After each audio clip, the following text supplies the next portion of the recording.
오늘 마켓무버 두 번째 이슈로는요. MSCI 지수의 정기 변경 리뷰 좀 살펴보고 가도록 하겠습니다. MSCI 2025년 2월 정기 리뷰가 발표가 됐습니다. 사실 이 리뷰가 발표되기 전에 어떠한 기업이 편입되느냐, 어떠한 기업이 편출되느냐에 대한 관심이 꽤나 높았었는데요.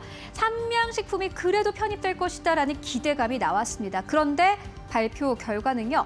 편입 종목은 하나도 없었고요. 편출 종목은 11개였습니다.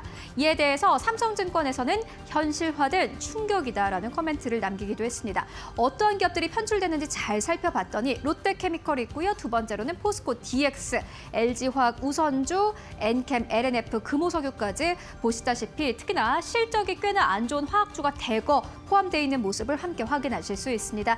한미약품 그리고 삼성 E&A, GS, SK바이오사이언스, 넷마블까지 모두 다 이번에 편출 종목으로 선택이 됐는데요. 앞서서 저희가 만나봤던 이 기업들 같은 경우에는 앞으로 외국인 자금이 빠져나갈 수 있다라는 부분을 함께 유의해 보시면 좋을 것 같습니다. 이번 리뷰로 MSCI 코리아 구성 종목 수는요. 92개에서 81개로 축소된 것으로 나타났습니다. 특히나 금호석유는 연초 이후에 외국인 투자자들이 이미 420억 원 넘게 매도한 것으로 나타났는데요. 주가 함께 빠졌고 시가총액 비중도 역시나 마찬가지로 적어지면서 MSCI 전체 리스트에서 편출된 것으로 나타났습니다. 삼성 E&A 같은 경우에는 1,466억 원의 자금 유출이 예상됩니다. 그렇기 때문에 이 기업들 여러분들 2월 28일까지 자금 유출에 대한 우려감을 함께 가져가 보시면 좋을 것 같습니다. 그렇다면 이러한 현실을 어떻게 바라보면 좋을까요? 이어서 만나보시죠. 이머징 국가 내 한국 비중은 현재로서는 9.4% 수준입니다. 그렇다면 과거에는 어땠을까요? 과거에는 10에서 18% 정도가 포함이 되어 있었다고 합니다. 지금은 9% 정도인데 그러니까 과거와 비교를 해보자면 한국의 비중은 거의 절반 정도로 줄어들었다라고 보시면 될 것 같습니다. 워낙 지수도 좀 지지부진했고 많은 기업들이 부진한 실적을 발표하면서 한국의 기업들의 비중이 낮아진 것으로 확인이 됐습니다. 이번 변화는 2월 28일 금요일 장 마감 이후에 지수에 반영될 예정이라고 하는데요. 2월 리뷰는 이제 모두 다 끝났지만 앞으로 5월을 여러분들 함께 기대를 해보시면 좋을 것 같습니다. 5월에 대한 기대감은 여전히 나오고 있습니다. 그렇다면 5월 리뷰에서 편입될 종목들 현재 어떤 것들이 후보일까요?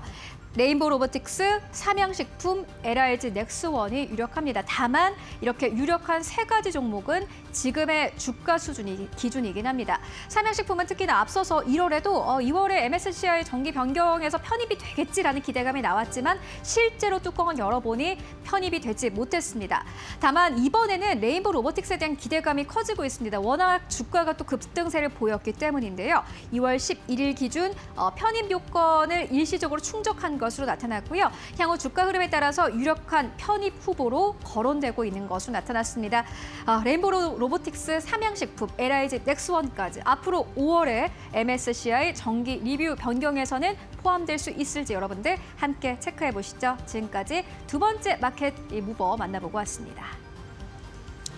네, 바로 이어서 시장의 핫한 기업들 추려드리도록 하겠습니다. 박근호 이사님, 첫 번째 기업은 어떤 걸 좀 말씀해 주실까요? 저 현대차를 좀 준비를 했는데요. 예. 오늘 시장에서 좀 눈에 띄는 좀 흐름이 나오고 있죠. 실질적으로는 이제 미국 공화당 마이크 존슨 하원 의장이 자동차와 의약품은 관세 대상에서 제외가 될 가능성이 있다라고 해서 이제 현대자동차가 그동안의 우려를 좀 떨쳐내고 오늘 주가 흐름 좀 잘 나오고 있는 상황인데요. 제가 이제 현대자동차 기아까지 이제 통틀어서 주목하는 부분은 이 관세가 아니고요. 실질적으로 이제 러시아, 우크라이나 전쟁이 종식이 된다라고 하면, 종전이 된다라고 하면은 나름대로 현대기아 자동차가 거기에 대한 수혜를 좀 받을 수 있지 않을까라고 해서 준비를 했습니다. 좀 팩트 체크를 좀 하면 2023년 말에 러시아에 있는 현대자동차 공장을 단돈 14만 원에 매각을 했다라고 이제 기사가 나와서 이슈가 된 적이 있는데 14만 원에 판 건 맞긴 합니다만 이제 부채가 한 4천억이 넘게 있었기 때문에 그 부분까지 같이 털어낸 거죠. 근데 이 계약 조건이 2년 안까지는 바이백으로 다시 공장을 되살 수 있다라는 조건이 있는 걸로 제가 이제 알고 있는데 23년도 말에 팔았으니까 이제 25년도 2년 안에 그러니까 올해 말까지만 현대자동차가 러시아 시장에서 사실 현대기아 자동차가 러시아 시장에서 판매 대수가 굉장히 좋았거든요. 1등도 한 적도 있고 기아차도 많이 선정을 하고 있는 이런 부분들을 전 주목을 좀 했으면 될 것 주목을 하면 좋을 것 같고요. 그다음에 이제 자동차와 관련돼서는 이제 미국에서는 아무래도 이제 GM과 많은 경쟁을 하게 될 텐데 내수 1위가 GM이니까 GM은 캐나다와 멕시코에서 거의 전체 생산 대수의 40% 이상을 만들거든요. 오히려 미국에서 관세로 인해서 피해를 보는 자동차 기업은 이제 현대나 기아 자동차가 아니라 이제 GM이 될 가능성이 있어요. 이 부분은 제가 좀 더 업데이트를 하긴 해야 되겠습니다. 자동차 쪽에서는 미국 쪽에서 이제 그 관세에 대해서 좀 약간 유하게 나올 가능성이 있다라고 보시면 될 것 같아요. 마지막 하나 이제 연기금이 매수 기조에서 가장 많이 팔았던 종목 중에 하나가 이제 현대차였었는데 거의 다 일단락이 된 듯한 느낌이에요. 그래서 오버행 이슈도 사라졌다. 이렇게 해서 현대자동차 단기적으로 좀 보는 관점 좋아 보입니다.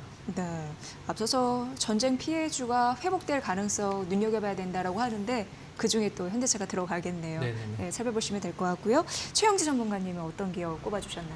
네, 저는 오늘 현대 에버다임을 가지고 왔습니다. 네. 아무래도 재건 관련된 종목들 중에서 직접적으로 수혜를 받을 만한 종목이 뭐가 있을까 고민을 하다가 현대 에버다임을 가지고 오게 됐는데요.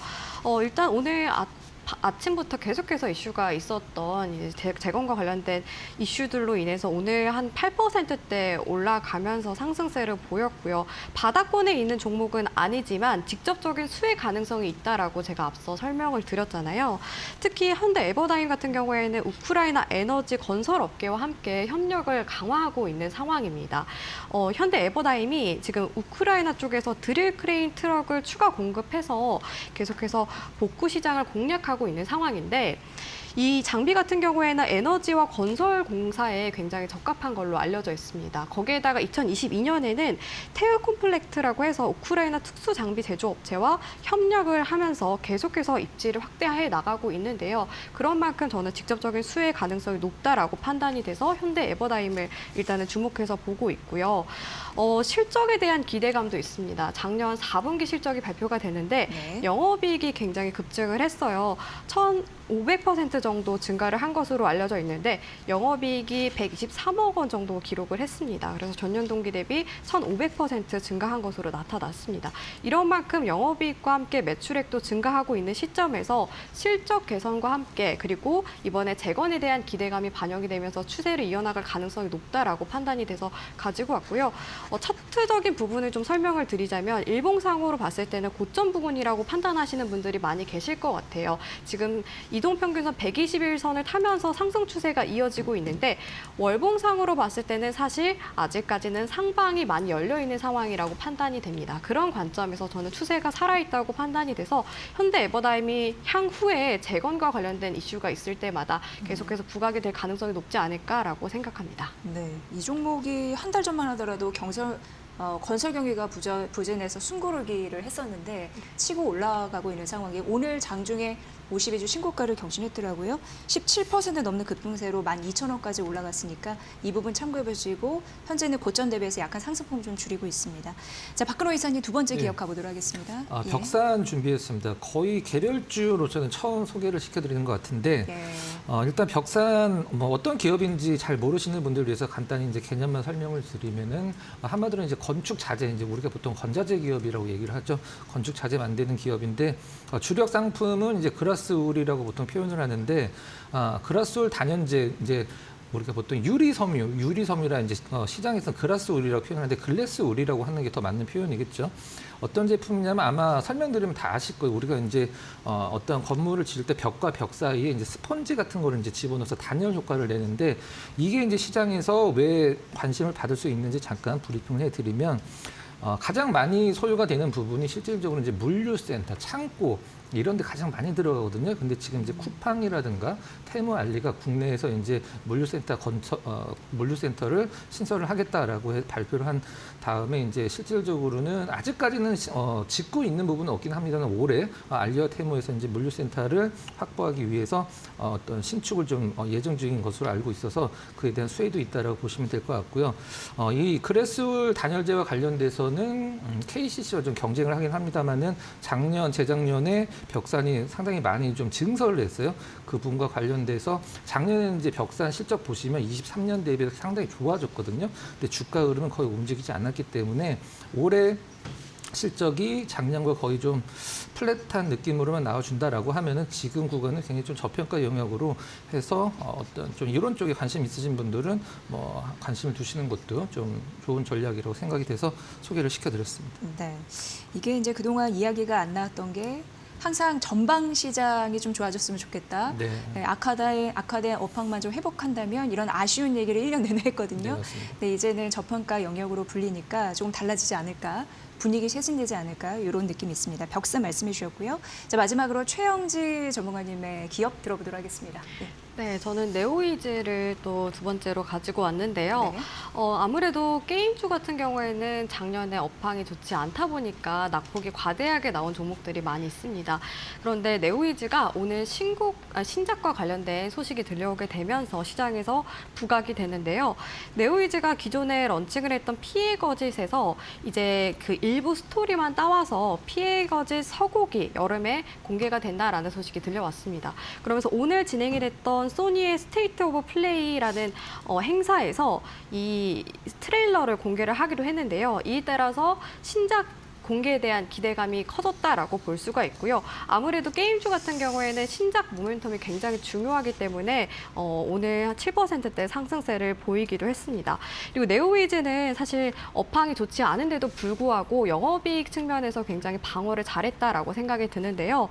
작년 2024년 영업이익 같은 경우에는 333억 원을 기록하면서 전년 대비 5.3% 증가를 했습니다. 사실 게임주들이 비용적인 측면에서 부담이 됐던 한 해였던 것 같은데 방어를 잘했다라고 생각이 들고 거기에다가 모바일 게임 쪽에서 매출이 증가를 하게 되면서 한 21% 정도 매출이 증가하는 모습도 보여줬습니다. 이런 실적 개선에 대한 기대감이 향후에도 신작 공개 이후에도 이어질 가능성이 높다라고 판단이 되고 뿐만 아니라 제가 앞에서 말씀드렸던 피해 거짓 서곡뿐만 아니라 다른 신작 라인업도 올해 안에 공개될 가능성이 높습니다. 지금까지 나온 게 이제 쉐이프 오브 드림즈라던가 안녕 서울 이태원 편 그리고 고양이와 스프 마법 레시피 이런 것들이 이제 올해 안에 발표가 될 걸로 보이는데요. 특히 쉐이프 오브 드림즈 같은 경우에는 프롤로그 버전을 공개를 했어요. 이게 미리 사용을 할 수 있는 건데 2달 만에 30만 명의 플레이어를 확보를 하게 되면서 더 출시를 하게 됐을 때 그 인기와 신작에 대한 기대감이 더 커졌다고 볼 수가 있습니다. 이렇듯 게임주 같은 경우는 이제 신작 모멘텀이 굉장히 중요해서 그런 라인업들을 확인을 해야 된다라고 판단이 되고요. 네오이즈 차트를 보면은 일단은 거의 한 2023년과 대비를 했을 때 거의 반토막이 났어요. 그리고 나서 오늘 바닥권에서 올라오고 있는데 지금 이렇게 양봉 상태에서 마감을 한다면 이제 121선에 걸쳐지게 되잖아요. 아직까지 이동평균선 골든크로스가 나오지는 않았지만 워낙 바닥권에서 올라오고 있는 만큼 저는 지금 구간대에서도 신작 모멘텀 바라보고서 잡아봐도 좋겠다라고 생각이 듭니다. 대조가 되는 종목이 크래프톤이 아닐까 싶은데 사상 최대 실적을 냈음에도 불구하고 신작 기대감에 대해서 증권사의 엇갈린 평가 때문에 어제 14% 넘는 급락, 오늘 추가적으로 급락하고 있는데 이건 이제 신작 기대감이 있다라는 거잖아요.